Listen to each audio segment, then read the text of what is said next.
बिस्मिल्लाहिर्रहमानिर्रहीम। स्टूडेंट्स, इससे पहले हम एक्सपोनेंशियल फंक्शन को जो है वो डिस्कस करके आ चुके हैं। अब हमने लॉगरिथमिक फंक्शन की बात करनी है और ये भी आप लोगों को पता है कि एक्सपोनेंशियल फंक्शंस और लॉगरिथमिक फंक्शंस एक दूसरे के जो है वो रेसिप्रोकल हैं। ठीक है, तो अब और लॉगरिथमिक फंक्शंस को हम एक्सपोनेंशियल फंक्शन की बुनियाद पे ही जो है वो डिफाइन करते हैं। मसलन अगर हमारे पास ये एक्सपोनेंशियल फंक्शन हो e raise to power w is equal to z। ठीक है, तो z is any non zero complex number. z जो है वो हमारे पास क्या है, कोई भी नॉन जीरो कम्प्लेक्स नंबर है। अब आप लोगों को पता है कि एक्सपोनेंशियल फंक्शन का आंसर कभी भी जीरो नहीं आता, वो हमेशा नॉन जीरो नंबर आता है। ठीक है, अब हमारे पास z जो है वो किसके इक्वल होता है, पोलर फॉर्म के अंदर r e raise to power iota theta, और ये थीटा जो है वो प्रिंसिपल आर्गूमेंट है इसका। यहाँ पे ये जो थीटा रिप्रेजेंट कर रहा है बेसिकली ये प्रिंसिपल ये आर्गूमेंट को रिप्रेजेंट करता है। तो ये हमारे पास प्रिंसिपल आर्गूमेंट जो है वो माइनस पाई से लेके पाई तक होता है। पाई इसमें शामिल है, माइनस पाई इसमें शामिल नहीं है। w को हम अगर कंपोनेंट की फॉर्म में लिखें तो रियल इसका जो है वो u और इमेजिनरी जो है वो v होता है, u प्लस आयोटा v। और ये फिर e raise to power u plus iota v जब हम इसमें पुट करते हैं और इसको सेपरेट करें तो e raise to power u e raise to power iota v लिखा जा सकता है। राइट साइड पे z को पुट करें तो r e raise to power iota theta या आर्गूमेंट ऑफ z इसको जो है वो रिप्रेजेंट करते हैं। अब यहाँ पे स्टूडेंट्स अगर हम इसका कंपैरिजन करें तो e raise to power u को r लिखेंगे और v को जो है वो थीटा प्लस 2n पाई, क्योंकि ये हमारे पास पीरियोडिक फंक्शन होता है। तो प्रिंसिपल आर्गूमेंट के में अगर हम ये इसकी रेपिटेशन को ऐड कर दें 2 pi plus 2 pi plus 4 pi and so on, इसी तरह माइनस 2 पाई, तो ये हमारे पास n जो है वो कोई भी इंटीजर है। ठीक है, ये जो इक्वेशन है e raise to power u is equal to r, इसको आप दोनों तरफ लॉग ले लें तो u is equal to log of r आ जाएगा। ठीक है, तो अब हमारे पास w फिर किसके इक्वल आएगा, लॉग ऑफ r प्लस, क्योंकि ये u की वैल्यू है और ये किसकी वैल्यू है, v की वैल्यू है। तो ये दोनों वैल्यूज़ हमने यहाँ पे क्या की, ये वैल्यूज़ रिप्लेस कर दी और n हमें पता है सेट ऑफ इंटीजर को रिप्रेजेंट करता है। और w किसके इक्वल लिखा था स्टूडेंट्स, log ऑफ z के इक्वल लिखा था। तो फिर log ऑफ z क्या आ जाएगा, ये हमारे पास log of r plus iota theta plus 2n पाई, और n जो है वो हमारा वो सेट ऑफ इंटीजर्स है।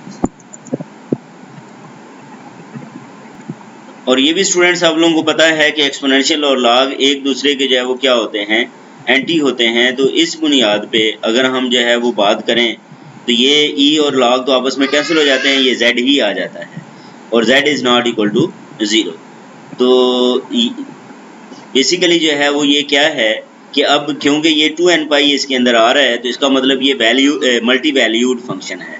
कौन सा फंक्शन है, मल्टी वैल्यूड फंक्शन है, क्योंकि ये हमारे पास पीरियोडिक फंक्शंस होते हैं, इस वजह से इसको मल्टी वैल्यूड फंक्शन कह रहे हैं। अब ये है कि स्टूडेंट्स ये हमारे पास एक एग्जांपल है। एग्जांपल में क्या है कि z इसके इक्वल गिवन है, तो अगर ये z हो तो r आप फाइंड कर सकते हो, वो 2 के इक्वल है, इसका मॉडुलस ले लें और आर्गूमेंट भी आप फाइंड कर सकते हो, principal argument minus 2 pi over 3 के इक्वल आ जाएगा। तो log जो है वो किसके इक्वल होता है, बेसिकली ये इसमें ये रिलेशन यूज़ होती है कि log z is equal to log natural z plus iota argument of z। तो ये log नेचुरल z मॉडुलस जो है बेसिकली r ही था, तो ये 2 आ गया प्लस आयोटा और आर्गूमेंट ऑफ z जो है वो क्या है, इसके इक्वल है। इसमें 2 कॉमन है तो 2 कॉमन लिख लिया, और पाई आयोटा भी कॉमन था, उसे भी जो है वो बाहर लिख लिया, यानी कि पाई कॉमन था, आयोटा पहले ही बाहर था। ठीक है जी, तो ये n जो है वो किसको रिप्रेजेंट करता है, सेट ऑफ इंटीजर्स को। अब स्टूडेंट्स अगर आप लोगों ने जो है वो ये फाइंड करना हो log of e raise to power z, तो वो किसके इक्वल होता है, log of e z modulus plus iota argument of z। ठीक है, तो अब ये देखें e z मॉडुलस जो है वो e raise to power x है, ये हम पहले बात करके आ चुके हैं, और इसका आर्गूमेंट जो है वो इसके इक्वल है। ये a स्मॉल arg लिखेंगे तो इसके अंदर ये जो रेपिटेशन है वो उसको ऐड करेंगे, पीरियड को ऐड करेंगे। लेकिन अगर ये कैपिटल arg हो जाएगा तो फिर ये ऐड नहीं करेंगे, इसमें सिर्फ प्रिंसिपल आर्गूमेंट इसका जो है वो यूज़ होगा। बहरहाल इसमें वैल्यूज़ को जो है वो पुट किया तो ये हमारे पास आंसर आ गया। n यहाँ पे क्या है, सेट ऑफ इंटीजर्स है। ठीक है, तो log of e raise to power z जो है वो फिर किसके इक्वल है, z plus 2n pi iota के इक्वल है। ठीक है, z plus 2n pi iota. ठीक है जी। बेसिकली हमने क्या किया है, ये x प्लस आयोटा y को जो है वो z के इक्वल पुट कर दिया है और बाकी ये टर्म इसके साथ ऐसे ही लिख दी है। अगर स्टूडेंट्स हम प्रिंसिपल वैल्यू की बात करें, किसकी बात करें, प्रिंसिपल वैल्यू ऑफ z की बात करें, तो इसमें वो जो n है उसको हम 0 रिप्लेस कर देंगे। ठीक है, जब n को 0 पुट करेंगे तो ये आयोटा ये प्रिंसिपल आर्गूमेंट आ जाएगा। तो log of r plus iota principal argument, और प्रिंसिपल आर्गूमेंट सिर्फ जो है वो हमारे पास वो क्या आ जाएगा, 2n पाई आ जाएगा। ये जो है वो log ऑफ z बेसिकली जो है वो log ऑफ z किसके इक्वल है, प्रिंसिपल आर्गूमेंट में ये हमने ऐड किया हुआ था। ठीक है, तो हम क्या करेंगे, इसको जो है वो फिर माइनस कर देंगे, इसको जो है वो नहीं लिखा करेंगे। ठीक है, तो वो हमारा क्या बन जाएगा, इसका कैपिटल log ऑफ z बन जाएगा। बेसिकली प्रिंसिपल में हम ये रेपिटेशन जो है वो ऐड कर रहे होते हैं। अब यहाँ पे स्टूडेंट्स आप लोगों ने इसका फ़र्क नोट करना है कि अगर तो हम लिखें स्मॉल log ऑफ 1, वो क्या आ जाएगा, log of 1 plus iota 0 plus उसके अंदर पीरियड को भी ऐड करेंगे 2n पाई, तो ये 2n पाई आयोटा आ जाएगा। यहाँ पे n जो है वो सेट ऑफ इंटीजर को रिप्रेजेंट करता है। लेकिन सिर्फ कैपिटल log ऑफ 1 की बात करेंगे तो वो किसके इक्वल होगा, वो 0 के इक्वल होगा। वो किसके इक्वल आएगा, 0 के इक्वल आ जाएगा, क्योंकि log ऑफ 1 जो है वो किसके इक्वल होता है, 0 के इक्वल होता है। और इसके अंदर ये जो पीरियड है ये ख़त्म हो जाएगा। ये जो n है, n को हमने क्या पुट कर देना है, 0 पुट कर देना है। इसी तरह अगर हम बात करें ये log ऑफ -1 की बात करें तो ये क्या आ जाएगा, log ऑफ इसका मॉडुलस वो 1 आ जाएगा plus iota pi plus 2n पाई। ठीक है, एक तो पाई आ जाएगा हमारे पास प्रिंसिपल आर्गूमेंट इसका, और इसमें ये पीरियड ऐड कर देंगे 2n पाई। ठीक है, लेकिन अगर हमें कैपिटल log ऑफ -1 फाइंड करना हो तो ये किसके इक्वल है, ये पाई आयोटा के इक्वल है, क्योंकि log 1 0 होता है और ये आयोटा पाई आ जाएगा, n को हम 0 पुट कर देंगे यहाँ पे। इसके बाद है students branches and the derivatives of logarithms.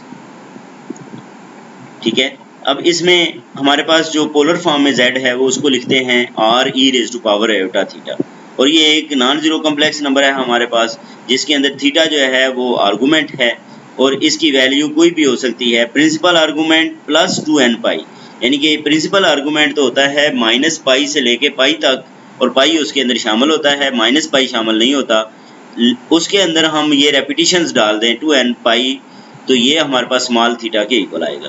Basically ये जो थीटा हम लिख रहे हैं ये आर्गूमेंट ऑफ z लिख रहे हैं। कैपिटल A जब लिखा जाता है तो ये बेसिकली क्या होता है, प्रिंसिपल आर्गूमेंट होता है। तो log ऑफ z जो है वो क्या है, log of r plus iota principal argument plus ये जो हमारे पास रेपिटेशन है पीरियड है 2n पाई। तो अब यह हमारे पास फिर log of z is equal to log of r plus iota, ये principal argument plus 2n pi. Principal argument plus 2n pi को हमने सिंपल थीटा का नाम दिया था, तो इसको इस फॉर्म में भी जो है वो क्या किया जा सकता है, लिखा जा सकता है। तो बेसिकली ये जो थीटा है ये फिर किसके दरमियान वेरी करता है, अल्फ़ा और अल्फ़ा प्लस 2 पाई के दरमियान जो है वो वेरी करता है। ठीक है जी, और फिर log ऑफ z क्या आ जाएगा, log of r plus iota theta, जिसके अंदर जो है वो अगर आप इनका जो है वो कंपोनेंट्स की फॉर्म लिखें तो u r थीटा जो है वो log ऑफ r के इक्वल आ जाएगा, क्योंकि इसका रियल कंपोनेंट है, और v r थीटा जो है वो किसके इक्वल आ जाएगा, थीटा के इक्वल आ जाएगा, ये इसका इमेजिनरी कंपोनेंट है। और ये स्टूडेंट्स इस वक्त हमारे पास सिंगल वैल्यूड फंक्शन है और कॉन्टिन्यूस भी है उस डोमेन के अंदर। ठीक है, अब थीटा को आप जो है वो फर्ज करें अल्फ़ा के इक्वल पुट कर दें तो ये किसको रिप्रेजेंट करती है, ये एक रे को जो है वो रिप्रेजेंट करती है।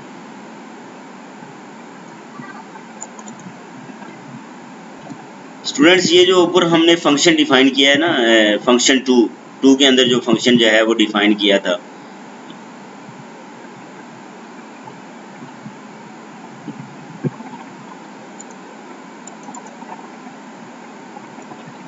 ये हमारे पास जो है वो 2 में हमने ये फंक्शन डिफाइन किया था, ये है।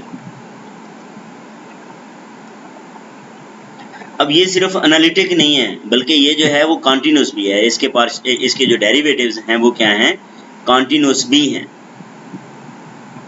ठीक है, तो ये जो फंक्शन है वो कह रहा है the function is not only continuous but also analytic in the domain. ये एनालिटिक भी है क्योंकि डोमेन को हमने जो है वो स्पेसिफाई कर लिया है। तो इसके जो फर्स्ट ऑर्डर पार्शियल डेरिवेटिव्स हैं u और v के, ये भी कंटिन्यूस हैं और ये किसको, जो पोलर फॉर्म के अंदर जो है वो काशी-रीमान इक्वेशंस हैं उनको ये सेटिस्फाई करते हैं।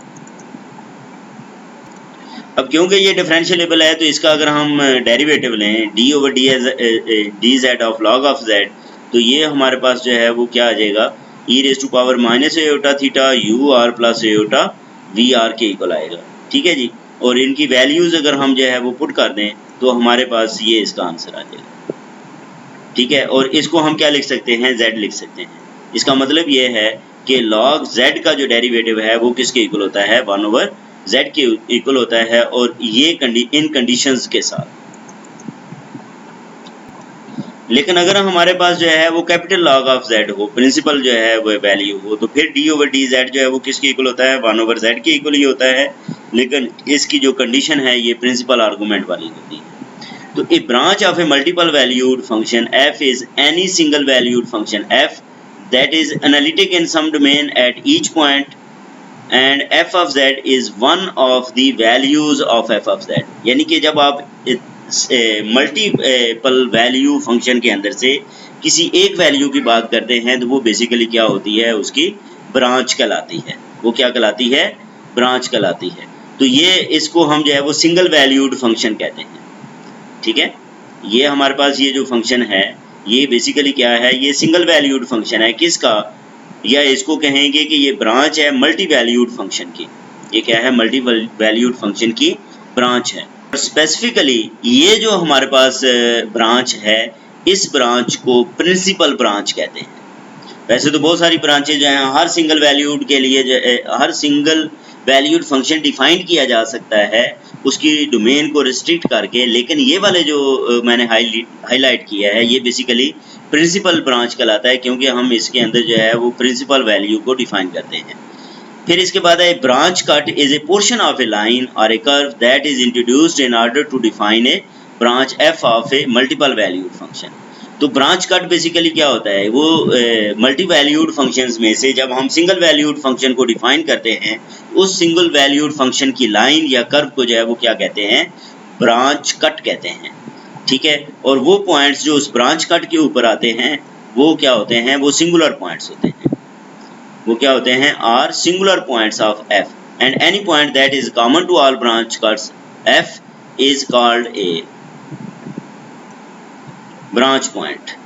उसको क्या कहते हैं, उसको ब्रांच पॉइंट कहते हैं। अब एक है ओरिजिन और दूसरी रे हमारे पास theta is equal to alpha.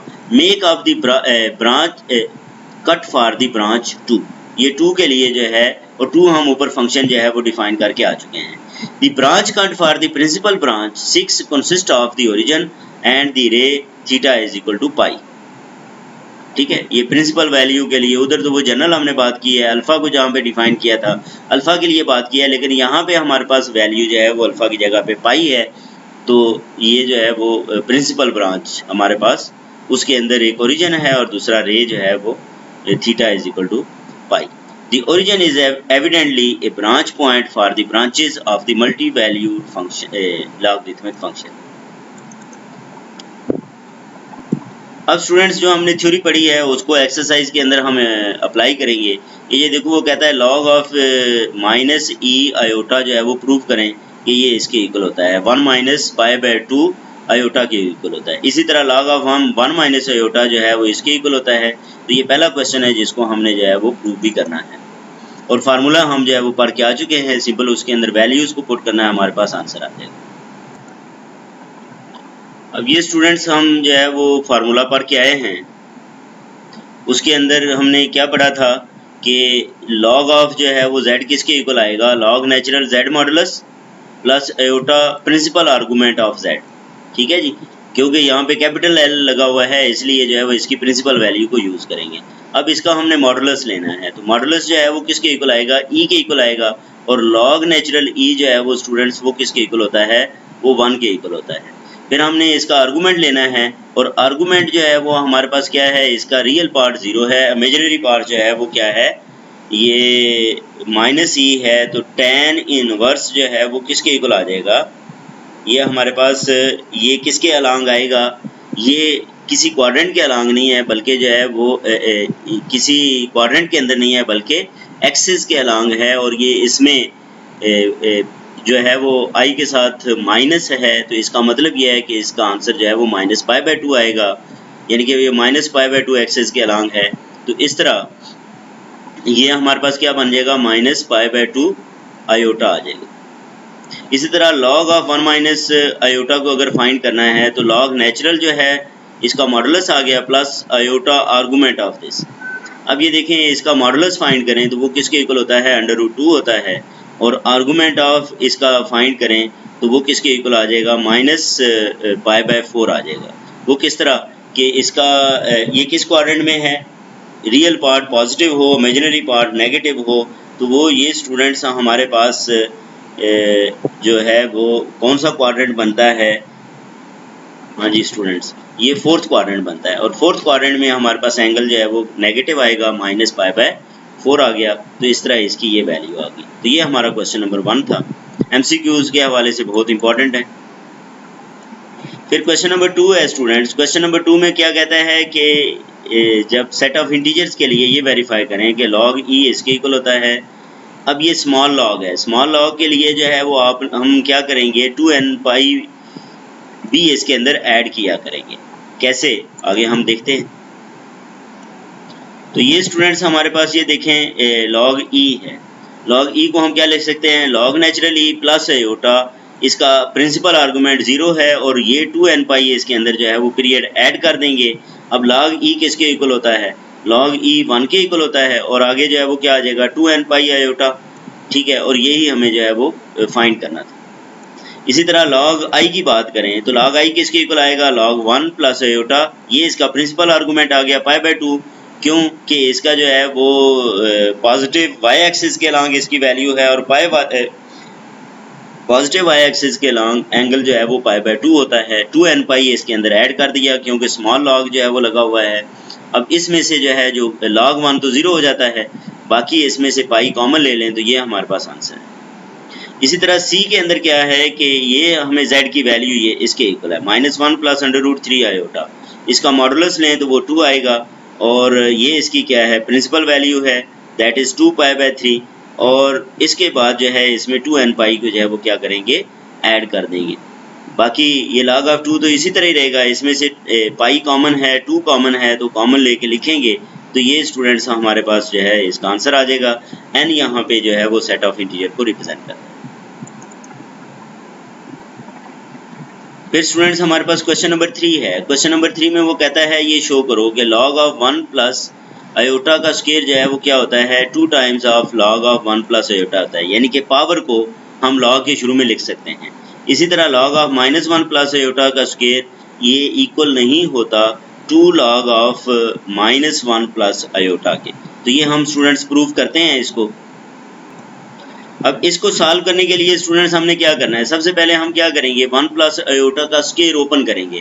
जब इसका स्क्वायर ओपन करेंगे तो आप देखोगे कि ये 2 आयोटा के इक्वल आ जाएगा। तो अब हमने log ऑफ 2 आयोटा की वैल्यू फाइंड करनी है, तो इसका इधर मॉडुलस आएगा, तो मॉडुलस 2 ही आ गया, और ये पॉजिटिव एक्सिस के लॉन्ग है, तो इसका प्रिंसिपल आर्गूमेंट जो है वो क्या है, π/2 है। प्रिंसिपल आर्गूमेंट की इसलिए मैं बात कर रहा हूँ कि हमारे पास ये कैपिटल L लगा हुआ है, इसलिए इसके साथ जो है वो क्या आना चाहिए, π/2 आना चाहिए। फिर ये 2 log ऑफ 1 प्लस आयोटा हम फाइंड कर लेते हैं, ये 2 है, और इसका log लें तो इसकी वैल्यू जो है वो हमारे पास z मॉडुलस, और इसका ये आर्गूमेंट आएगा, और ये log ऑफ 2 प्लस π/2 आयोटा आ जाएगा। अब अगर आप दोनों को ऑब्जर्व करें, इसको इसकी वैल्यू को और इसकी वैल्यू को ऑब्जर्व करो, तो दोनों वैल्यूज़ क्या हैं, आपस में इक्वल हैं, और यही हमने प्रूव करना था। फिर ये दूसरे क्वेश्चन के अंदर स्टूडेंट्स अगर आप देखो तो ये log ऑफ -1 प्लस आयोटा इसका स्क्वायर है। तो सबसे पहले क्या करेंगे, हम इसके स्क्वायर को ओपन करेंगे। स्क्वायर को जब ओपन किया तो ये -2 आयोटा आ गया। -2 आयोटा में इसका मॉडुलस लें तो log ऑफ ये 2 आएगा, लेकिन माइनस है तो ये नेगेटिव y एक्सिस के लॉन्ग इसकी वैल्यू -π/2 होती है, तो ये इसका आंसर आ गया। फिर हम जो है वो 2 log of -1 plus iota find करते हैं, ये 2 log of -1 plus iota, log of इसका मॉडुलस आ जाएगा -1 प्लस आयोटा का, वो √2 है। और इसके बाद जो है वो हमारे पास जो इसका आर्गूमेंट, ये जो वैल्यू आएगी, ये x नेगेटिव है, y पॉजिटिव है, तो ये सेकंड क्वाड्रेंट में है और इसकी वैल्यू 3π/4 आती है। तो ये हमारे पास आ गया log ऑफ 2 प्लस 3π/2 आयोटा। दोनों की वैल्यूज़, इसकी वैल्यू देखें और इसकी वैल्यू देखें तो आंसर डिफरेंट आया है। इसका मतलब ये है कि ये दोनों आपस में इक्वल नहीं है। क्वेश्चन नंबर 4 है स्टूडेंट्स, हमें ये क्या शो करना है कि small log of iota square is equal to 2 log iota होता है when log of z is equal to log of r plus iota theta, और इसके साथ जो है वो थीटा की वैल्यू इसके दरमियान मौजूद हो, π/2 से लेके 9π/4 से लेके 9π/4 के दरमियान। इसी तरह हमने ये प्रूव करना है कि log आयोटा स्क्वायर इसके इक्वल नहीं होता। ठीक है, ये तो वही है, लेकिन अब डोमेन इसकी चेंज हो गई है। जब थीटा जो है वो 3π/4 से लेके 11π/4 के इक्वल हो, तो इसको हम जो है वो देखते हैं। अब ये स्टूडेंट्स हमारे पास क्वेश्चन नंबर 4 का जो है वो सोल्यूशन है कि ये ब्रांच है बेसिकली ना।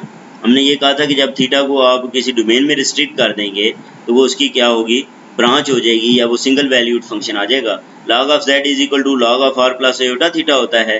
अब z हमारे पास क्या है, आयोटा स्क्वायर है।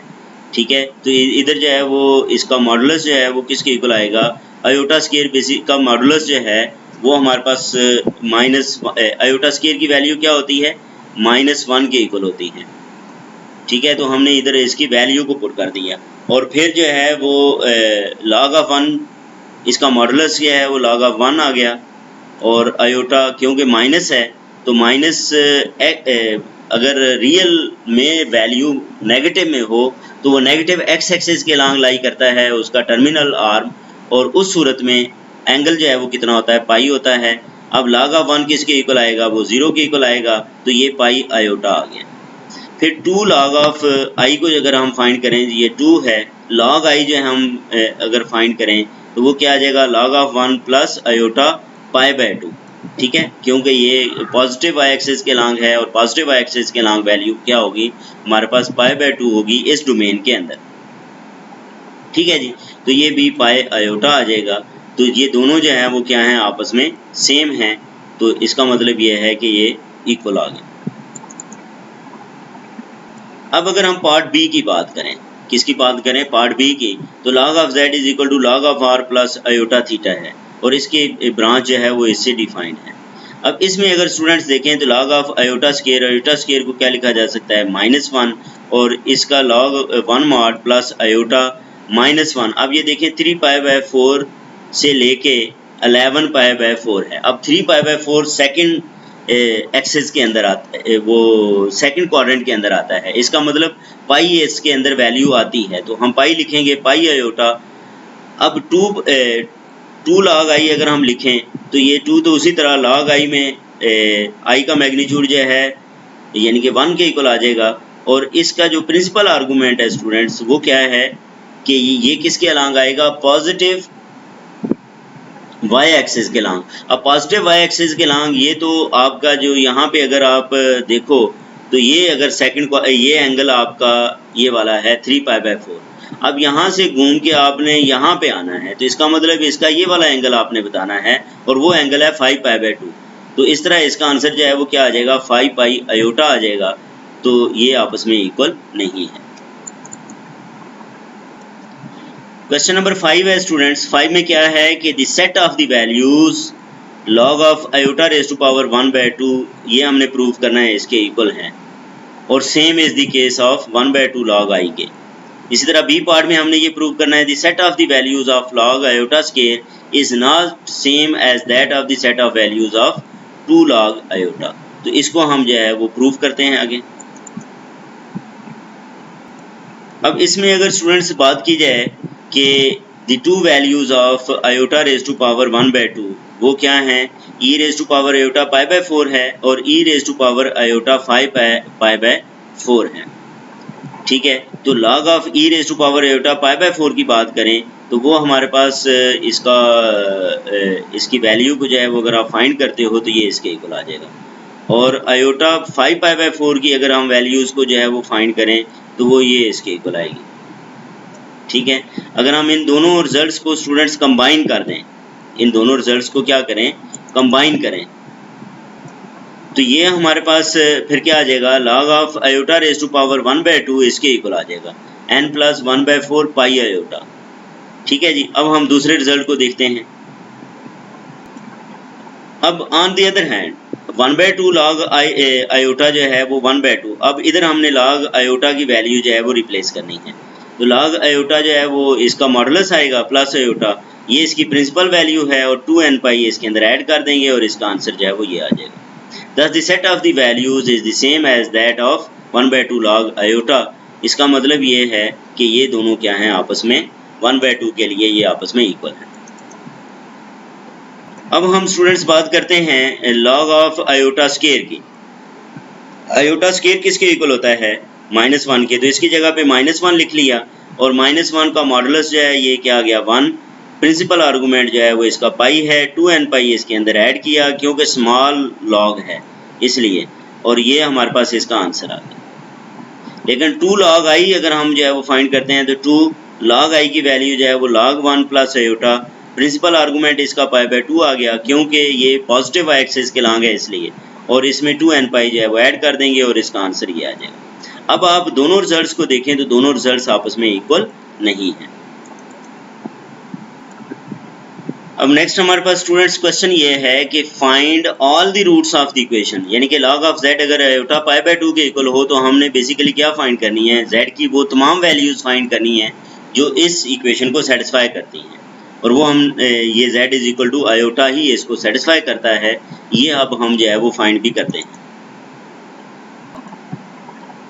अब स्टूडेंट्स ये देखें log ऑफ z जो है, z अगर हमारे पास जो है वो log ऑफ z इसके इक्वल है, चलें ठीक है, log ऑफ z, अब हम दोनों तरफ e ले लें तो log और e आपस में कैंसिल हो जाते हैं, ये क्या आ जाएगा e raise to power iota π/2 आ जाएगा, और ये क्या होता है cos π/2 प्लस आयोटा sin π/2, और cos π/2 0 होता है, आयोटा sin π/2 1 होता है, तो इसका आंसर क्या आ जाएगा, आयोटा आ जाएगा, और इधर एक्सपोनेंशियल लॉगरिथमिक खत्म होके जो है वो z ही रह जाएगा, तो इस तरह z की वैल्यू जो है वो किसके इक्वल आ जाएगी, आयोटा की इक्वल आ जाएगी।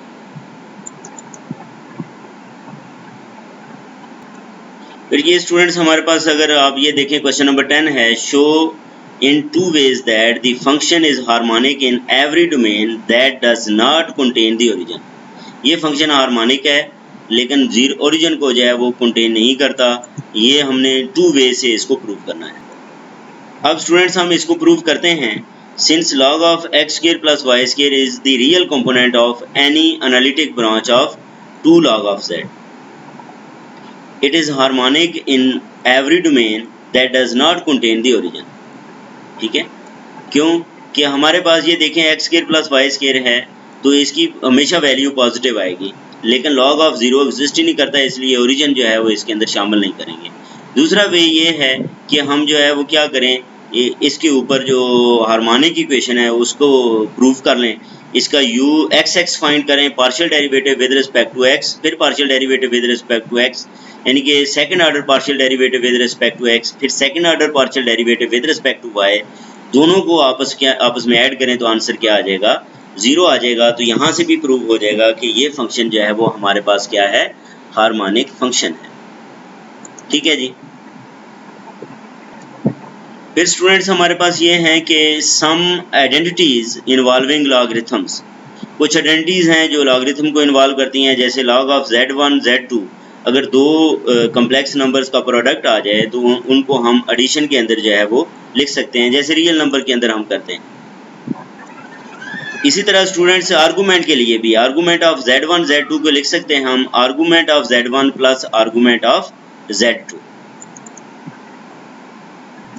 नेक्स्ट हमारे पास आइडेंटिटी ये है कि log of z1 plus z2 modulus, ये जो मॉडुलस है, क्योंकि इस मॉडुलस को हम क्या लिख सकते हैं, अलग-अलग z1 मॉडुलस z2 मॉडुलस इस तरह लिखा जा सकता है। तो इसका मतलब ये है कि प्रोडक्ट को log जो है वो किस में चेंज करता है, एडिशन के अंदर चेंज करता है, तो log ऑफ z1 मॉडुलस आ जाएगा plus log of z2 modulus आ जाएगा। अब log of z1 z2 modulus plus iota argument of z1 z2 वो फिर किसके इक्वल आ जाएगा, log of z1 modulus plus iota argument of z1, log of z2 modulus plus iota argument of z2। और इस तरह स्टूडेंट्स ये जो equation 1 ऊपर हमने पढ़ी है और ये इक्वेशन 3 है, इसके अंदर कोई फ़र्क नहीं है। कहता है ये 3 इक्वेशन है और इक्वेशन 1 है, दोनों एक जैसी हैं। अब इस बात को इलस्ट्रेट करने के लिए हम एग्जांपल एक कंसिडर करते हैं। हम फ़र्ज़ करते हैं कि Z1 और Z2 आपस में इक्वल हैं और दोनों किसके इक्वल हैं? -1 के इक्वल हैं। तो Z1 Z2 को मल्टीप्लाई करें तो किसके इक्वल आ जाएगा? 1 के इक्वल आ जाएगा, क्योंकि Z1 की भी वैल्यू -1 है, Z2 की भी वैल्यू -1 है। -1 को -1 से मल्टीप्लाई करें तो +1 आ जाता है। फिर log ऑफ Z1 अगर हम फाइंड करें तो वो हम ऊपर फाइंड करके आ चुके हैं, वो पाई आयोटा आ जाएगा। log ऑफ Z2 अगर फाइंड करें तो माइनस पाई आयोटा आ जाएगा। ठीक है, तो log ऑफ Z1 Z2 फिर किसके इक्वल आ जाएगा? 0 के। लेकिन log of Z1 plus log of Z2 जो है वो किसके इक्वल आएगा? 2 पाई के इक्वल आएगा। Thus the statement 1 is not in general valid when log is replaced wherever by capital log। अगर हम जो है वो स्मॉल लॉग को जो है वो कैपिटल लॉग के अंदर जो है वो रिप्लेस कर दें तो वो सेटिस्फाई नहीं होता। हो भी जाता है लेकिन ज़रूरी नहीं है कि वो उस इक्वेशन को सेटिस्फाई करे। इसी तरह डिवीजन के लिए हमारे पास आइडेंटिटी है कि log of Z1 over Z2 students किसके इक्वल होता है? log of Z1 minus log of Z2 के इक्वल होता है।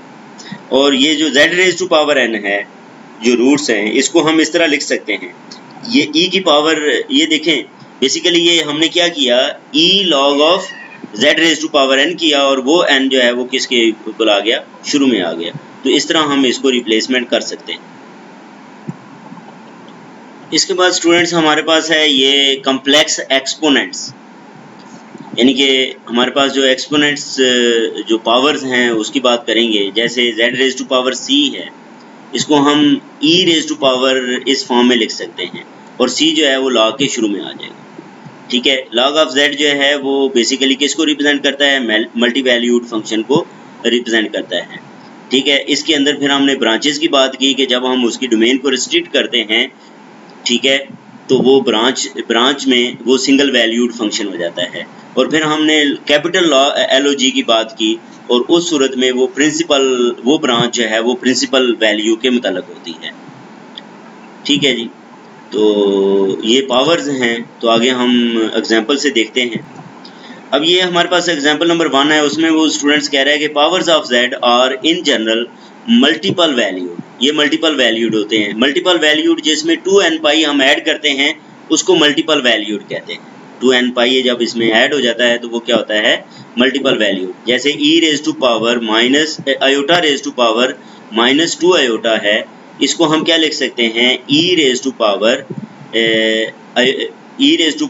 log of e raise to power -2 iota, और -2 आयोटा बाद में जो है वो क्या आ जाएगा? शुरू में आ जाएगा log i, और log i की वैल्यू जो है वो स्मॉल log है, तो इसकी वैल्यू जो है वो स्टूडेंट्स क्या आएगी? log 1 plus iota π/2 plus 2n pi. ये हम पहले बात करके आ चुके हैं और ये हमारे पास इसकी वैल्यू आ जाएगी। इस वैल्यू को हम इधर जो है वो क्या करते हैं? रिप्लेस कर देते हैं। जब यहाँ पे हमने इन वैल्यूज़ को जो है वो रिप्लेस किया तो iota raise to power minus iota किसके इक्वल आ गया? e raise to power 4n plus 1 pi के इक्वल आ गया। ठीक है, n क्योंकि मौजूद है तो इसमें ये हमारे पास मल्टी वैल्यूड फंक्शन है। अब note that these values of iota raise to power -2 iota are all real numbers. ये सारे हमारे पास जो है वो रियल नंबर है। क्यों कि इसके अंदर आयोटा आया ही नहीं है। Since the exponential function has the property this 1 over e raised to power z को e raised to power minus z लिखा जा सकता है, तो इसी तरह 1 over z raised to power c हो तो इसको तो हमने देखा कि e raised to power c log of z लिख सकते हैं। ठीक है, तो इसको आप ऊपर ले जाएं तो पावर इसकी जो है वो क्या हो जाएगी? नेगेटिव हो जाएगी। इसे हम z raised to power minus c लिख सकते हैं। अब इसी बात को अगर हम यहाँ पे दे देखें, अगर हमें जो है वो 1 over iota raise to power 2 iota की बात करनी हो तो वो iota raise to power -2 iota के इक्वल होता है और इसकी हम पहले जो है वो वैल्यू फाइंड करके आ चुके हैं। इसका मतलब इसकी बेसिकली हमने वैल्यू फाइंड की है और ये हम पहले भी बात करके आ चुके हैं स्टूडेंट्स के z is equal to r e raise to power iota theta हो, अल्फ़ा कोई भी रियल नंबर हो तो इसकी जो ब्रांच है उसको हम डिफाइन कर सकते हैं। ये log of z is equal to log of r plus iota theta, और यहाँ पे जो हमारे पास थीटा है वो किसके दरमियान है, अल्फ़ा और अल्फ़ा प्लस 2 पाई के दरमियान है। तो ये अब फंक्शन हमारे पास क्या हो जाता है, सिंगल वैल्यूड फंक्शन है। ये कौन सा फंक्शन है, सिंगल वैल्यूड फंक्शन है। तो जब हम ब्रांच को यूज़ करेंगे तो हमारे पास ये जो पावर्स हैं ये भी क्या आएंगी, सिंगल वैल्यूड आएंगी। लेकिन अगर हम ब्रांच को यूज़ नहीं करते, वैसे जो है वो यूज़ करते हैं, तो फिर वो सिंगल वैल्यूड नहीं होंगी, जो है वो मल्टी वैल्यूड फंक्शन होंगी। ये जो डेरिवेटिव होता है, derivative of such A branch is found by first using the chain rule. तो चेन रूल को जो है वो यूज़ करके हम जो है वो इसका डेरिवेटिव फाइंड करते हैं। कैसे, ये देखो, ये हमारे पास स्टूडेंट्स, हम z raise to power c को जो है वो क्या करना चाह रहे हैं, z के मुताबिक इसका जो है वो डेरिवेटिव फाइंड करना है। तो d over d z of क्या लिखा जा सकता है, e raise to power c log of z लिखा जा सकता है। और इसके ऊपर जो है वो log ऑफ z के लिए हम डेरिवेटिव पढ़ के आ चुके हैं, तो इसके ऊपर फार्मूला लगा दें, तो ये हमारे पास जो है वो इसका आंसर आ जाएगा। ठीक है जी। और ये आइडेंटिटी हमारे पास क्या होती है, z को हम e raise to power log of z लिख सकते हैं, ये पहली बात हो चुकी है। ठीक जी। तो अब d over d z of z raise to power c, ये हमारे पास c है, और ये e raise to power c log of z, और ये क्या आ जाएगा, e raise to power log of z। इसको जो है वो आप ऊपर ले जाएं, क्योंकि पावर्स हैं, इसको आप e की पावर लिखोगे ना तो ये ऊपर पावर माइनस होके तो c minus 1 into log of z लिखा जा सकता है। तो यहाँ पे अगर स्टूडेंट्स हम जो है वो इस log और e को जो है वो ख़त्म करें, यानी कि ये c रेज़ टू पावर -1 को इधर पावर में ले जाएं, log और e आपस में ख़त्म हो गए, तो ये वही आ जाएगा जिसको आप लोग क्या कहते हैं, पावर रूल कहते हैं, कि पावर को शुरू में लिखा, पावर में से एक कम कर दिया। The principal value of z raise to power c occurs when log of z is replaced by capital log of z। ठीक है, यानी कि उसकी प्रिंसिपल वैल्यू जब आप जो है वो यूज़ करेंगे z raise to power c की, तो वो ये इसके को लिखी जाएगी। और आपको पता है प्रिंसिपल वैल्यू के लिए जो थीटा होता है, आर्गूमेंट होता है, वो -पाई से लेके पाई तक होता है। ये अब हमारे पास एग्जांपल नंबर 2 है students, the principal value of minus iota raise to power iota is. तो पहले हम क्या करेंगे, e raise to power iota log of minus iota. फ़र्क क्या है कि अब कैपिटल LOG जो है वो यूज़ करेंगे, और log ऑफ माइनस अयोटा की पहले हम वैल्यू जो है वो फाइंड करके आ चुके हैं, वो ये वाली वैल्यू है। इसको सिंप्लीफाई करें तो e raise to power pi by 2 आता है। इसका मतलब इसकी जो प्रिंसिपल वैल्यू आती है वो e raise to power pi by 2 आती है। अब इसमें स्टूडेंट्स ये एक्सरसाइजेज हैं, जिसमें पहला क्वेश्चन है, show that when n is equal to 0 plus minus 1 plus minus 2, तो 1 plus iota raise to power iota को हम इसके इक्वल लिख सकते हैं, और b में है -1 raise to power 1 over pi को हम ये लिख सकते हैं। तो इसको हम चेक करते हैं कैसे लिखेंगे। इसमें ये देखें, हमें स्टूडेंट्स जो है वो n is equal to 0 plus minus 1 plus minus 2 दिया गया था। अब 1 plus iota raise to power iota है, इसे e की फॉर्म में लिखें तो ये e raise to power iota log of 1 plus iota लिखा जाएगा। और ये जो small log of 1 plus iota है, इसकी हम पहले वैल्यू फाइंड करके आ चुके हैं। ये वैल्यू इसके अंदर जो है वो पुट की, इसके बाद जो है वो इसको क्या किया है, सिंप्लीफाई किया है, तो ये हमारे पास इसका आंसर आ गया।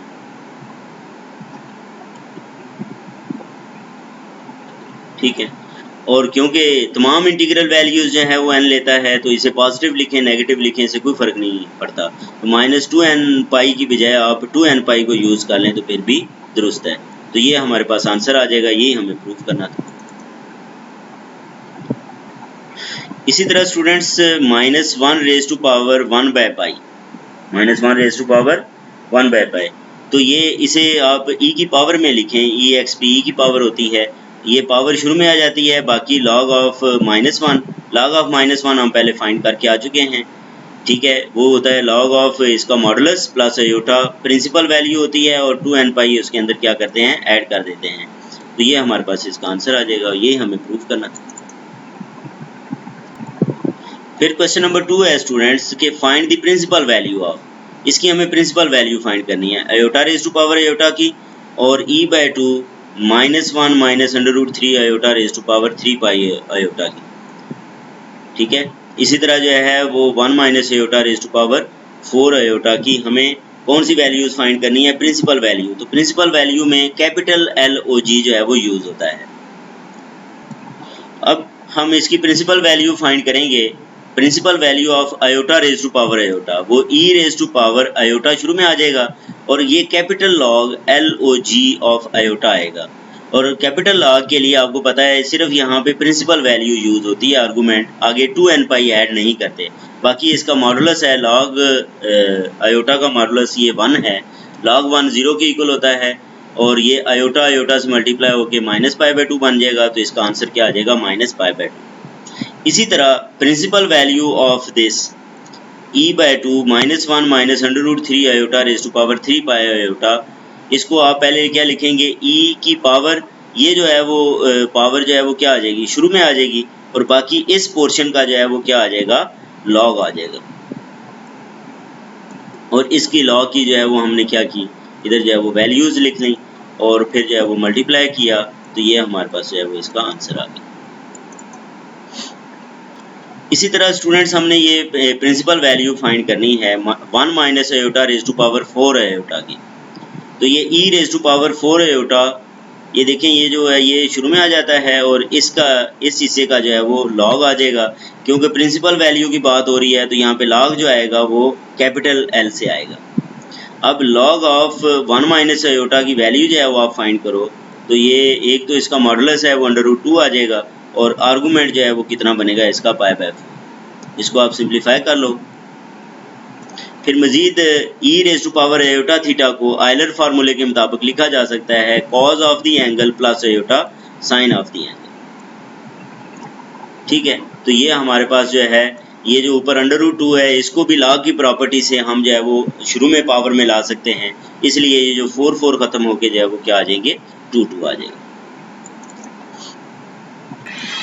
फिर हमारे पास स्टूडेंट्स ये हम डेफिनेशन 1 पढ़ के आए हैं सेक्शन 32 में, तो उसके अंदर वो कहता है इसको प्रूव करेंगे ये इसके इक्वल है, तो हम प्रूव करते हैं। ये हमारे पास है स्टूडेंट्स क्वेश्चन नंबर 3, इसको हमने इसके इक्वल लिखना है। ठीक है, अब यहाँ पे ये देखें जब भी पावर होगी तो उसे e की पावर में, और ये जो पावर है ये शुरू में आ जाती है, बाकी का क्या आ जाता है, लॉग आ जाता है। और ये लॉग हमें फाइंड करना आता है और स्मॉल लॉग हो तो उसकी में प्रिंसिपल वैल्यू के अंदर हम जो है वो 2n पाई भी ऐड करते हैं। ठीक है, मज़ीद अगर हम इसको जो है वो सिंप्लीफाई करें तो स्टूडेंट्स ये हमारे पास इसका जो है वो आंसर आ जाएगा। अब इसको भी हमने मज़ीद आगे जो है वो सिंप्लीफाई करना है।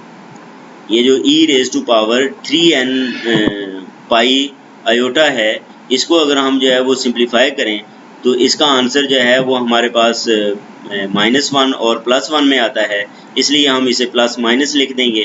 बाकी तो ये वाला पोर्शन है 2√2, तो ये इसका आंसर हो गया। तो इसके बाद स्टूडेंट्स नेक्स्ट हमारा जो टॉपिक होगा वो होंगे ट्रिग्नोमेट्रिक फंक्शंस। तो ये हम नेक्स्ट वीडियो के अंदर जो है वो डिस्कस करेंगे। अपना ख्याल रखें। अल्लाह हाफिज़।